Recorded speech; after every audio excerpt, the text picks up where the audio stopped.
আজকের রেসিপি গাজরের হালুয়া। হালুয়ার রেসিপিটি দেখতে যেমন সুন্দর, খেতেও অসাধারণ লাগে। এটি একটি পুষ্টিকর খাবার। গাজর অনেক ভিটামিন আছে, তাই আজ আমি গাজরের হালুয়া রেসিপিটি অল্প সময়ের মধ্যে তৈরি করে নিব। প্রথমে আমি 2টা গাজর বড় বড় দেখে ভালো করে খোসা ছেড়ে ধুয়ে নিয়ে এভাবে গ্রেটার করে নিব। চিকুনটা দিয়ে করলে ভালো হয়, তাহলে তাড়াতাড়ি সিদ্ধ হয়ে যাবে অল্প সময়ের মধ্যে। ধৈর্য সহকারে এই ভিডিওটি দেখবেন, বাড়িতে এইভাবে ট্রাই করবেন। এখন আমি কুচি কুচি করে নিলাম, দিয়ে দিব। প্যান বসায় নিলাম, প্যানের মধ্যে বাটার দিয়ে দিব। তেল দিয়েও হবে না, আপনারা চাইলে ঘি দিয়ে করতে পারেন। এখন আমি দিয়ে দিব এলাচ কুচি, তেজপাতা, তাহলে অনেক সুন্দর একটা ফ্লেভার আসবে।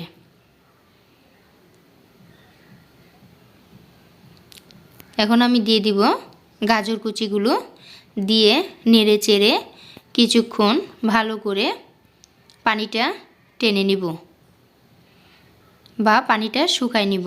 গাজরের যে পানিটা আছে, কাঁচা যে গ্রানটা আসে, ওই গ্রানটা আর আসবে না। এভাবেই কিছুক্ষণ পর পর নেড়ে চেড়ে গাজর থেকে পানিটা ছেড়ে নিব। এখন আমার গাজরটা হয়ে গিয়েছে পানি ছাড়া। এখন দিয়ে দিব আমি 1 গ্লাসের মতো দুধ।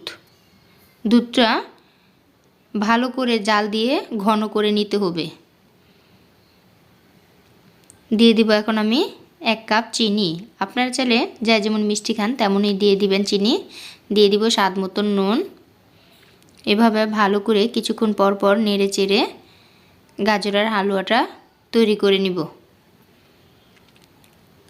এই রেসিপিটা খেতে অনেক ভালো লাগে। এখন আমি দিয়ে দিলাম নারকেল কুচি,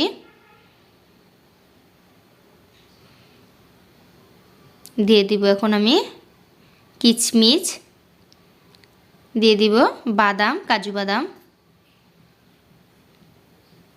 তাহলে খেতে আরও ভালো লাগবে গাজরের হালুয়া। এখন আমার প্রায় শেষ পর্যায়ে গাজরের হালুয়া।